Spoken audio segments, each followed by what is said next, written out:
İnsanlar çok dayanıklıdır. Çok büyük acıları ve kayıpları atlatabilirler. Ancak dayanabilmek için varlığın içindeki iyiyi görmeleri gerekir. Bunu kaybederlerse gerçekten kaybolurlar. Sevgili dostum, bugün 20 Nisan 2024 Cumartesi ve saat tam 08.26. Kitap özetleri serimizin bugünkü durağı Hayat için 12 Kural ya da Kaosa Panzehir. Yazarı Jordan Peterson. İsmi tanıdık gelmediyse bile fotoğrafını görünce şu anda tanımış olman muhtemel, çünkü son dönemde özellikle Instagram'da bol bol videoları paylaşılıyor. Paylaşılmaya da değer bence. Dünyanın en tanınmış klinik psikologlarından, hatta Jordan Peterson'un Yükselişi isimli bir filmi bile var. Son derece başarılı ve ses getirmiş bir kitap bu. Aslında yeni bir şey söylemiyor desem yeridir. Ancak en iyi kitaplar zaten bize bildiklerimizi söyler. Görüşlerinin önemli bir kısmı da Sigmund Freud, Alfred Adler, Carl Gustav Jung'a ait, ama bu söylediklerini değersiz de kılmıyor. Bir bakıma psikanalizi günümüz şartlarına göre yorumlamış da diyebiliriz. Klinik deneylerinden elde ettiği 12 kuralı bir sistem halinde sunuyor kitapta. Ve kesinlikle alıp okumanı tavsiye ederim, zira ufuk açıcı, sıra dışı ve modern dünya için rehber niteliğinde diyebilirim. İçinde hayata dair çok sayıda çarpıcı hikaye de var. Asıl mesajı da şu kitabın: kaos ve belirsizlik dünyasında nasıl doğru düzgün yaşayabiliriz? Çayın kahven hazırsa hadi gel başlayalım. Kural 1. Omuzlarınızı arkaya itin ve dimdik durun. İyi bir duruşun iyi bir ruh halini desteklediği psikoloji dünyası tarafından artık kabul edilmiş bir fikir. Hatta Harvard Üniversitesi'nde yapılan bir araştırmanın sonucu artık bunun bilimsel bir gerçek olduğunu da bize söylüyor. Harvard Üniversitesi profesörü ve aynı zamanda bir sosyal psikolog olan Amy Cuddy, ki şu an fotoğrafını görünce onu da tanımış olabilirsin, çünkü kendisi en iyi TED konuşmaları denilince akla ilk gelen isimlerden. Bu arada Aynaya Bak ve Kendin Ol diye çok iyi bir kitabı var. Onu da ilk fırsatta özetleyeceğim. Amy Cuddy iki bilim insanı ile birlikte Harvard Üniversitesi'nde bir çalışma yapıyor.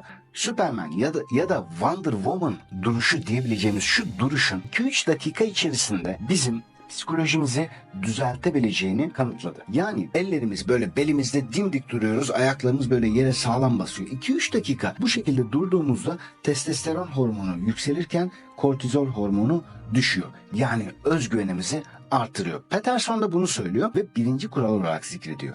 Omuzları arkaya iterek dik durmak, hayatın korkunç sorumluluğunu gözleriniz açık bir şekilde kabullenmektir.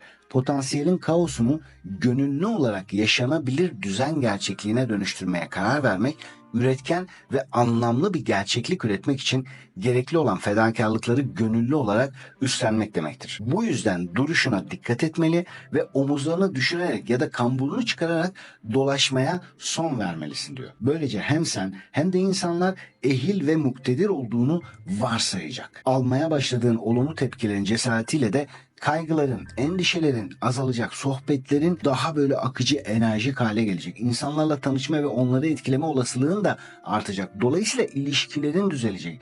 İnsanlar sana böyle güvenle baktığında seninle vakit geçirmek ya da seninle çalışmak, iş yapmak isteyecekler. Sadece başına iyi şeyler gelme olasılığı artmayacak. Başına geldiğinde o iyi şeylerin seni daha iyi hissettirmesini de sağlayacak. Ben de yıllardır özellikle NLP eğitimlerinde bunu sıklıkla anlatıyorum. Hem bu duruşu hem de sadece bu duruşu değil, beden dilinin psikolojimiz üzerinde ne kadar etkili olduğunu. Yani hani beden dili bir bilim gibi, biliyorsun. Bunun uzmanları insanlara bakıp işte şu anda şunu demek istiyor, bunu ifade ediyor, bu duygular içerisinde gibi yorumlar yapabiliyorlar. Biliyorsun özellikle siyasetçiler için çok yapılır bu. Ama beden diliyle ilgili çok önemli bir şey daha var. Beden dili sadece böyle karşımızdakine mesajlar vermez. Kendi bilinçaltımıza da mesajlar verir. Özellikle bu duruşun ya da yürüyüşünü ortalamanın böyle bir tık üstünde hızlandırman, seri hale getirmen, bilinçaltına nereye gittiğimi, ne istediğimi biliyorum, iyi hissediyorum, kendime güveniyorum mesajlarını göndermen demektir. Ve bu da bilinçaltının senin için en iyi, o an en faydalı hormonları üretmesi anlamına gelir. Kural 2. Kendine yardım etmekle sorumlu olduğun biri gibi davran. Şimdi şöyle bir gerçek var. Çoğumuz başkalarına yardım etme konusunda kendimize yardım etmekten çok daha iyi ve dikkatliyiz. Ancak bu bize bir fayda vermiyor. Hayatımızı daha iyi hale getiremiyoruz bu şekilde. Başkalarına yardım etmek harika bir şey. Ancak kendi kendimize de yardım etmeliyiz. Yani birisi hasta olduğunda sevdiğimiz çocuğumuz, eşimiz, annemiz, babamız hemen üzerine titreriz ama kendimiz hasta olduğunda aynı şeyi yapmayız. Birinin bir şeye ihtiyacı olduğunda özellikle de sevdiğimiz birisi yardım etmek isteriz. Ama kendimiz ihtiyaç sahibi sahibiyken bununla çok da ilgilenmiyoruz. Bunlar bir gerçek. Hatta bazı araştırmalar var bununla ilgili. Kitapta da bundan bahsediyor. Burada bu özelliği kazanmamız için faydalı birkaç soru sormamız gerektiğini söylüyor. Benim çok hoşuma gidiyor bu sorular. Bir tanesi, kendime gereken özeni gösterecek olursam hayatım nasıl olabilir? Hangi kariyer beni zorlayarak böyle üretken, daha güçlü kılarken aynı zamanda sonuçlardan keyif almamı sağlar? Özgür olduğum zaman sağlığımı iyileştirmek, bilgimi genişletmek ve bedenimi güçlendirmek için ne yapmalıyım? Bence çok faydalı sorular. Kendimize dönmek ve kendimizle ilgilenmek için. 3. Senin için en iyisini isteyen insanlarla arkadaş ol. İyi arkadaşlara sahip olmak, birlikte eğlenceli şeyler yapabileceğiniz insanlara sahip olmaktan çok daha iyidir. Çok daha faydalıdır. Hani başlarken demiştim ya, çoğunlukla bildiğimiz şeyleri söylüyor. Ancak bildiğimiz şeyleri de söylese bize hatırlatması değerli. Çünkü bir şeyi bilmekten çok farkında olmak önemlidir. İyi arkadaşlarımızın olması başka bir şey ama beraber eğlendiğimiz arkadaşlarımızın olması başka bir şey. Her ikisi de belki de güzel ama daha iyi olmak istiyorsak, daha görkemli bir hayatı inşa etmek istiyorsak iyi arkadaşlarımız olmalı. Yani bize iyi gelecek. Etrafını yukarıları hedeflemeni destekleyen insanlarla çevirecek olursan o zaman işte senin kendi kendini yargılamanı, kendi kendine haksızlık etmeni hoş görmezler diyor. Yani seni hep daha iyiye yönlendirirler. Bununla birlikte kendin ya da diğer insanlar için iyi bir şeyler yapmaya niyetlendiğinde, bir proje üzerinde çalıştığında, yeni bir fikrin olduğunda seni sonuna kadar desteklerler. Yapman gerekeni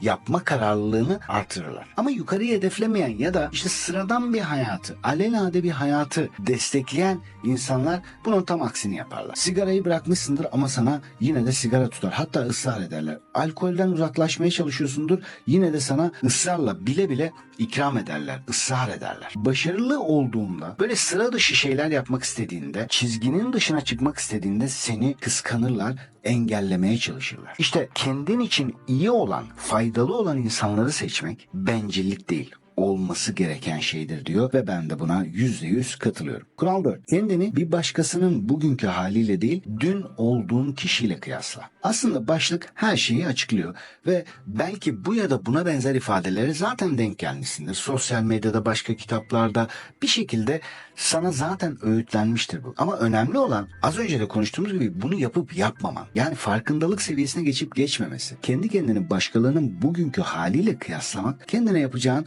büyük bir kötülüktür. Çünkü aynı noktadan başlamamış olabilirsiniz. O senden çok daha avantajlı bir şekilde başlamış olabilir ya da senden daha uzun süredir emek veriyordur ve doğaldır onun bugün senden daha iyi olması. O yüzden başkalarıyla kıyaslamak asla bir fayda getirmez. Aksine kendini kötü hissedersin. Bunun yerine kendine hep bir gün önceki halinle kıyasla. Yani ilerliyorsan zaten doğru yoldasındır. Dünden daha iyiysen, daha neşeliysen, daha güçlüysen zaten doğru yoldasın demek. Kim olduğunu, ne istediğini ve ne yapmak istediğini keşfetmeye odaklan. İşte bu seni zaten ileriye taşıyacak. Kural 5. Çocuklarınızın onlara sinir olmanıza neden olacak herhangi bir şey yapmasına izin vermeyin. Sıra dışı bir başlık aslında ve bu bölümde Peterson mükemmel ebeveynliğin yanı sıra trajik ebeveynlik örneklerini paylaşıyor. Ve anne babaları çocuklarına düzgün davranmaları için ilham veren disiplinli kişiler olmaya teşvik ediyor. Yani şunu söylüyor aslında, çocuğunla sürekli arkadaş olmaya çalışırsan onu yanlış yönlendirebilirsin. Elbette çocuklarımızla arkadaş gibi de olacağız, onları dinleyeceğiz, onlarla beraber eğlenmeye de gideceğiz, top oynamaya da gideceğiz, onlarla gezmeye de gideceğiz, beraber kitap almaya da gideceğiz, kıyafet almaya da gideceğiz. Bir arkadaş gibi de davranacağız. Ancak her daim arkadaşları gibi davranırsak onları yanlış yönlendiririz. Çünkü arkadaşların düzeltme etkisi çok sınırlıdır diyor ve bence çok önemli bir şey söylüyor. Çocuklarınıza disiplin verebilir ya da bu sorumluluğu haşin, aldırmaz ve yargılayıcı dünyaya bırakabilirsiniz. İkinci seçeneği tercih etmenin gerekçesini asla sevgiyle karıştırmayın diyor. Yani çocuklarınıza acımasız dünyanın ders vermesi yerine siz onlara hayatı öğretmeye çalışın. Bunları mümkün olduğunca disipline edin. Çok sıkmayın tabii ki, ancak çok rahat da bırakmayın. Kural 6. Dünyayı eleştirmeden önce kendi evinizde kusursuz bir düzen sağlayın. Bu benim hayatım boyunca en doğru bulduğum, en sevdiğim ve en önem verdiğim yaklaşımlardan biri. Bizim inancımızda da var zaten bu. Bir hadis-i şerif de olabilir ya da büyüklerden birinin sözü de olabilir. Ne mutlu o kişiye ki kendiyle uğraşmaktan başkalarının kusurlarını görmez. İşte buradaki başlık da buna çok benziyor. Çoğumuz dünyayı, insanları, olayları vesaire eleştirmeye bayılırız. Özellikle bazı konularda hepimiz böyle ahkam kesmeyi çok severiz. Futbol, siyaset ya da her ne olursa olsun. Yeter ki eleştirilecek birileri olsun, olaylar olsun vesaire. Ancak bu alışkanlık haline geldiğinde kendimize bir türlü dönemiyoruz. Aslında olması gereken şey kendi kendimizi düzeltmek. Jim Rohn diyordu ya, işiniz üzerinde çalışırsanız para kazanırsınız. Yani hayatınızı idame ettirirsiniz. Ama kendiniz üzerinde çalışırsanız bir servet kazanırsınız. Burada verdiğim örnek tamamen parayla ilgili gibi görünse de aslında kendimiz üzerinde çalışmak, hayatımızı muhteşem hale getirmek demektir. Çünkü eğer biz başkalarını eleştirmekle uğraşmak yerine kendimize döner, en iyi versiyonuma nasıl ulaşırım diye soracak olursak ve bunu gerçekten önemsersek, işte o zaman gözlerimizi kamaştıracak bir hayata sahip olabiliriz. Kural 7. Anlamlı olanın peşine düşün. Kolay ve kestirme olanın değil. Yine benim en sevdiğim ve en önem verdiğim konulardan biri. Eğer beni YouTube'dan ya da başka platformlardan takip ediyorsan, yani belirli bir süredir tanışıyorsak seninle, hemhal oluyorsak bunu hatırlayacaksın. Her zaman altını çizmeye çalıştığım bir konu. Anlamlı olan bir şeyle ilgilenmeliyiz. Anlamlı olan bir şeye kendimize adamalıyız. Haz peşinde koştuğumuzda asla ama asla iyi bir hayata sahip olamayız. Şöyle düşün, sırtını güneşe döndün ve koşuyorsun. Bu durumda önünde gölgeler olur ve sen ne kadar koşarsan koş asla o gölgeleri yakalayamazsın. Bu ne demektir? Anlamlı bir şeye sırtını dönersen ve madde peşinde, haz peşinde koşarsan asla tatmin olmazsın. Hep önünde kalır, yetişemezsin, mümkünatı yok. Ancak yüzünü güneşe dönersen ve ona doğru koşarsan o zaman bütün gölgeler ardında kalır ve onlar seni takip eder. Anlamlı büyük bir şeye doğru gidersen her şey senin arkandan gelir. Para da gelir, kariyer de gelir, başarı da gelir. Ve o hazları da yaşayacak fırsatı mutlaka bulursun. Hatta senin için anlamlı bir şeyle ilgili çalışmalar yapıyorsan zaten o yaptığın süre içerisinde de sürekli haz yaşarsın. Ama küçük hazlar bizi büyük şeylerden alıkoyar. Daha önceki birçok videomda da değinmiştim. Marshmallow diye bir deney var. Dünyanın en ünlü deneylerinden, araştırmalarından biri ve kısaca bize şunu söylüyor. Geçici hazların peşinde koşanlar ya da hazzı erteleme becerisi olmayanlar asla hayatta istedikleri noktaya gelemez. Bu bir deney ve net sonuçları var. Neredeyse 30 yıl sürüyordu yanlış hatırlamıyorsam. Ta anaokulundan başlıyorlar. Çocukları bir deneye tabi tutuyorlar ve o deneyin sonuçlarına göre de notlarını alıyorlar. İsimleri vesaire her şeyi not alıyorlar. Ardından onları izlemeye başlıyorlar ve bakıyorlar ki hazzı erteleyebilen çocuklar hayatta daha başarılılar, daha mutlular, daha çok kazanıyorlar, ilişkileri daha iyi, evlilikleri daha iyi ama hazzı erteleyemeyenler kesinlikle onlar kadar başarılı olamıyor. Tabii ki bu zamanla değişebilir. Sonradan da kazanılabilen bir alışkanlık ama kesinlikle kolay ve kestirme olan ya da anlık hazlar bize istediklerimizi vermezler. Bu arada Schopenhauer'in de muhteşem bir sözü vardı. Büyük beyinler haz peşinde koşsaydı bugün insanlık ilerlemiş olamazdı. Bu sözü her hatırladığımda tekrar ilham alıyorum ve düşünüyorum o büyük bilim insanlarının, medeniyetin bu hale gelmesine vesile olan o muhteşem beyinleri. Hep işte anlamlı şeylerle uğraşmışlar. Hayatları pahasına. Ve hem kendi hayatları çok görkemli olmuş. Çok güzel olmuş. O uğraşıları boyunca da hep mutluluğu hissetmişler. Çünkü mutluluk varılacak bir şey değil. Anda yaşanan bir şey. Artı hem kendileri için hem de insanlık için muhteşem işlere imza atmışlar. Kural 8, doğruyu söyleyin ya da en azından yalan söylemeyin. Yazar burada gördüğün gibi çok bilinen bir şey söylüyor aslında. Doğduğumuzdan bu yana birçok insan bize söylediği yalan söyleme, doğru söyle, dürüst ol vesaire bunu söylüyor. Ama önemli noktaların altını çizerek. Örneğin hayatınız olması gerektiği kadar iyi değilse gerçeği söylemeyi deneyin diyor. Yani bence çok etkili bir cümle ve %100 doğru. Güzel bir pasaj var kitapta. Dili dünyayı gerekli olduğunu düşündüklerimi sağlayacak şekilde eğip bükmek için kullanıyordum. Ama sahteydim. Bunu fark edince sadece iç sesimin itiraz etmeyeceği şeyler söylemeye başladım. Yani vicdanımın itiraz etmeyeceği şeyler söylemeye başladım diyor. Gerçeği söyleme ya da en azından yalan söylememe pratiği yapmaya başladım. Çok geçmeden ne yapacağımı bilemediğimde bu becerinin çok işe yaradığını öğrendim. Sahtekarlık kendimize ve başkalarına derinden zarar veriyor. Bunu biliyoruz. Yalan söylediğimiz zaman karakterimizi zayıflatıyoruz. Kimse bilmese bile biz biliyoruz çünkü o anda yalan söylediğimizi. Ve gerçeği tanımlamayı, kabul etmeyi, söylemeyi öğrenmemiz gereken ilk yer kendimiz. Yani önce kendi kendimize gerçeği söylemeliyiz ki başkalarına söylemek de kolay olsun. Yalan söylemek asla ama asla insana yakışmayacak bir şey ve her ne olursa olsun vicdanımız biliyor. Onun da ötesinde her halimizde bizi gören, bizden haberdar olan bir Allah var. Kural 9. Dinlediğiniz kişinin sizin bilmediğiniz bir şey biliyor olabileceğini varsayın. Bu da evrensel aslında muhteşem bir öğreti. Kendinizi ve konuştuğunuz insanları dinleyin diyor yazar. O kadar güzel bir cümle ki bu, bak, kendini ve konuştuğun insanları dinle. Başta kendini diyor bak. Kendini dinle, kendinle hemhal ol. Benim kitabımda da kendinden kaçmayı bırakmalısın diye bir bölüm var da çok önemli. Çünkü başarılı insanların en önemli özelliklerinden biri bu. Önce kendilerini dinlerler ve sonra da konuştukları insanlara dikkat ederler. Çünkü bazen bir çocuk bile bize çok önemli bir şey söyleyebilir. Bilmediğimiz bir şeyi söyleyebilir ya da biliyor olsak bile unuttuğumuz, farkında olmadığımız bir şey söylüyor olabilir. Bilge insanlar böyle yaparlar. Kendimizi ve başkalarını dinlemeye azmettiğimizde bilgeliğimiz zaten sahip olduğumuz bilgiden ibaret olmaz. En yüce biçimi olan sürekli bilgi arayışını da içine katar. İşte bu da bizi olduğumuzdan çok daha iyi bir yere götürür. Kural 10. Açık ve net olun. Kendin ve başkalarıyla olan ilişkinde net olmanın önemine vurgu yapıyor burada yazar. Tabii ben burada özet olarak aktarıyorum ama her bölümle ilgili çarpıcı ve hayatın içinden sıcacık hikayeler var kitabın içinde. Benim burada bu bölümde aktaracağım şey şu: acı gerçeklerle yüzleşmeyen daha acılarını yaşar.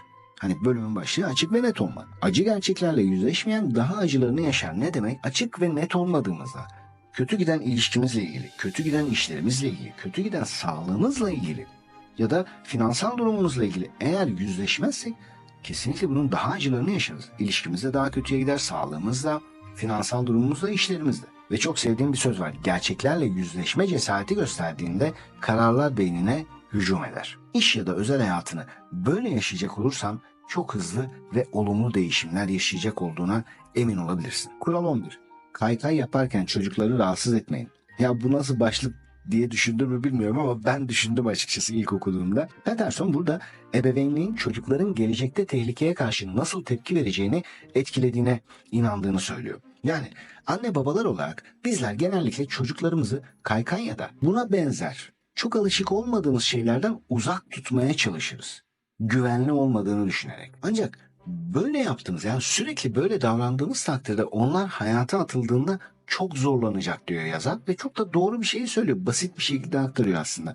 Tabii ki çocuklarımızı tehlikelerden uzak tutmalıyız. Tabii ki belirli bir kontrolcülüğümüz de olmalı ama onları aman düşerler, aman kötü olur, aman hasta olurlar falan diye sürekli korumaya kalkarsak bir gün hayata atıldıklarında asla dik duramazlar. Asla hedeflerine doğru emin adımlarla ilerleyecek gücü bulamazlar. Ve yine güzel bir sözü var yazarın, onu aktarayım.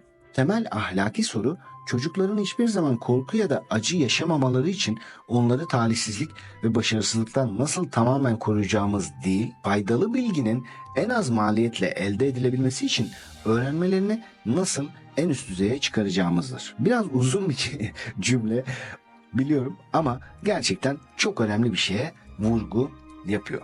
Ve kural 12. Sokakta karşılaştığınız kedileri okşayın.